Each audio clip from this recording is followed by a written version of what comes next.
I'm recording. G'day guys, it's Dylan here from Pat's Tackle World again, and this week I thought I'd talk about something to do with Lake Awoonga. With all the fish getting caught out there at the moment, a lot of people are ringing up or coming in and asking what lures they should be using, so I thought I'd do a little run through on a few of the things that we've been finding quite popular throughout the last month when it has been firing up, with some people even talking about going out and catching 20 plus fish in a session. So if you haven't been out there already, you should get out there real soon. So first of all, we'll start with my favourite way of chasing the fish. So I like chasing them on top water in around the lily pads. So first choice of lure for me is the Duo Realist 110 pencil bait.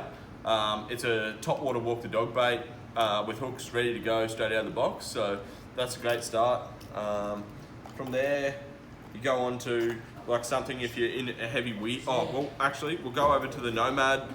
Nudge from Lake Awoonga Boating and Leisure Hire. He's a massive fan of the Nomad Riptides in the floating model, 125 mil. I've seen fish caught all the way from 400 mil right up to 850 in the dam on these lures at the moment. So they're a great one as well.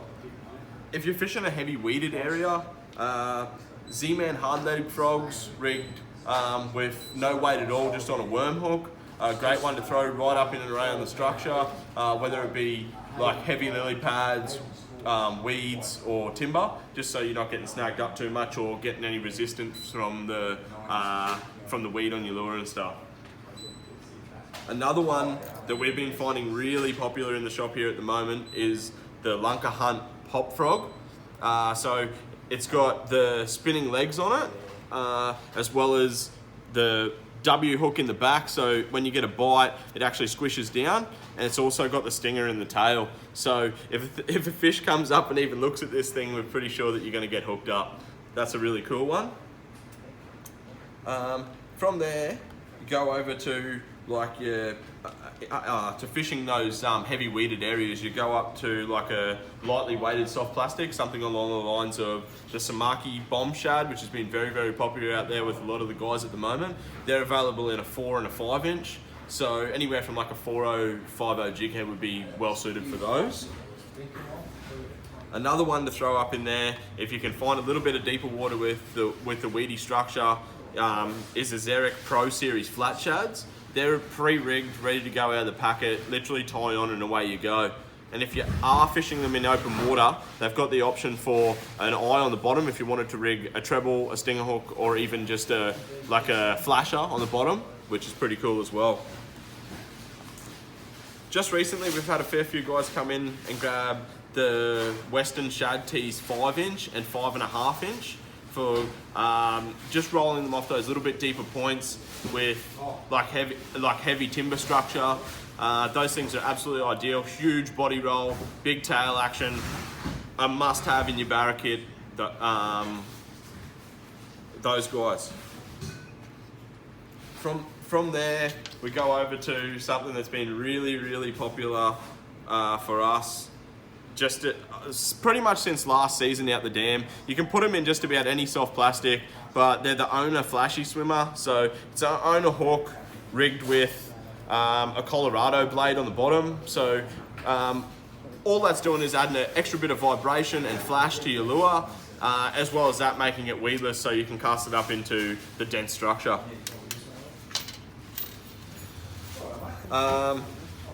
Then you've got some shallow dive and hard bodies. So everyone would have seen this posted all over Facebook lately. This is the Duo Realist 100. This is a 100 SP, and you can also get a 100 DR. They're available in shallow and deep diving. The deep diving one has just been lethal at the moment in amongst the timber.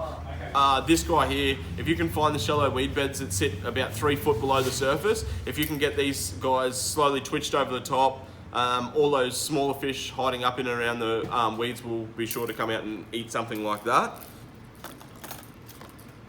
We've got a new one here from Rapala, which is the Rapala Rip Stop. This one here is just the perfect garfish imitation, and the advantage of something like this is you can tweak it, and when you pause it, it will actually pause dead in its place due to the stopping on the tail section there. I don't know if you guys can see that, but there's just a little curve on the back, and it just creates water resistance and makes it pull up for you. As it gets warmer, we suspect the fish are going to be going deeper in and around the timber structure, on the points and weed beds, and where you also get like your windswept bays where you've got a little bit deeper water, and that's when you'll typically be more likely to throw something along the lines of a big paddle tail plastic or something like the Xeric Live mullets. These things are really popular. They're a jointed bait, so plenty of movement. It's rigged with the nice big heavy VMC treble on the bottom as well. So we've got those guys there from Xeric. Western have done an absolute great job of imitating a spangled perch here. So there isn't spangled perch there in the dam, but like, geez, that's a great like imitation for a bony brim or any other food source that they're chewing on out there at the moment. So they're a great one as well. And another new one to us is the Rapala X-Wrap Scoop. So these are a 14 centimeter spoon style bait. So you can cast them and slow roll them, you can tweak them. Those things would be great out on the dam as well. It looks, and the mossy colors and stuff are just great for like that darker water, or if you're fishing somewhere with a little bit of a dirty water lying around the outside. So that one would be no doubt a great one in your kit as well. So we're interested to see what they're going to come up with over the next couple of months when Awoonga really starts to fire up on this next moon.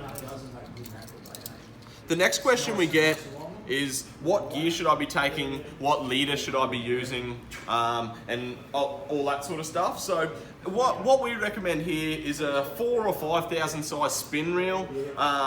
This is just an example I've got here, the new TD Daiwa Black. They're beautiful little reel, but basically why we're using this size reel is because most of the time you can get now anywhere from about 9 to 11, 12 kilos of drag out of this size reel. And you may need that when you're trying to pull these fish out of the structure. So that sort of reel there would perfectly match up with something along the lines of a 10 to 17, anywhere through to about a 12 to 25 pound rod. Something like the Atomic Arrows range, which we actually have on special here in store at the moment. We've got these guys, they were $229, all Atomic Arrows range down to $159. So they're a great one to have a look at, but along the lines anyway, we need about that sort of 12 to 25 pound or 10 to 17 pound, which would be a great rating for doing that stuff. If you're in tight around the structure, you typically use a bait cast style. So, and especially for working those hard bodies nicely as well. So this is the new Abu Revo Beast. It's hosting 30 pounds of drag. So if you want to pull those big fish out of the weed, then that's the perfect reel for the job there. And it's still quite compact, fit in your hand nicely. Big power knobs. That's a really, really special reel. So, again, you'd probably be looking at running like a 30 to 50 pound braid on that, just for working your bigger surface lures, your jerk baits and those style of things. So then we can run anywhere from around a 10 to 17 pound rod right up to like a 15 to 30 pound rod, depending on how heavy a lure you're throwing and what size fish you're targeting, like if you were throwing something like the Western Barry the Bass. The next one is leader. So, well, actually, I'll just go through while we're here. Got the new J-Braid Grand in stock. This line is going to be exceptional for all your bait cast and spin gear needs for when you're fishing the dam, with 4 times stronger abrasion resistance than last time. So, and we've got heaps of sizes, heaps of colours. So you've got the multicolored spools, you've got the island blue spools as well, available in both 150 yard and 300 yard rolls. If you're after something for a lot of abrasion resistance in amongst the timber, Pandora, can't go past that stuff. They use it down in the reef there at the moment, but there's no reason why you couldn't use it right up in the timber or cut through some lily pads and things like that.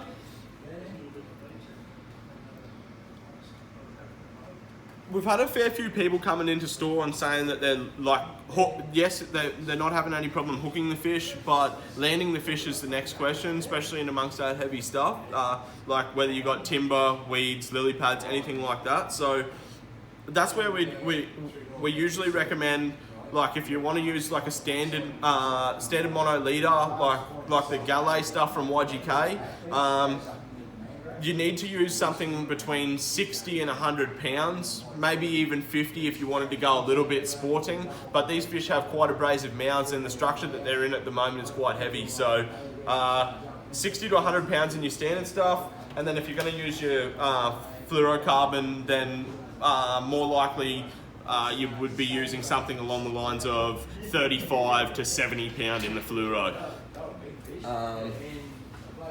While I'm going on that topic, I just thought I'd go, just thought I'd say, like, with those fish, on the initial hookup, it's a great idea to just put a lot of pressure on the fish, make sure your hook's set good, and get those fish out of the structure as quick as you can. And then once they're in the open water, you're able to fight them like on a lighter drag, which therefore you're a lot less chance of losing a fish through abrasion and things like that as well.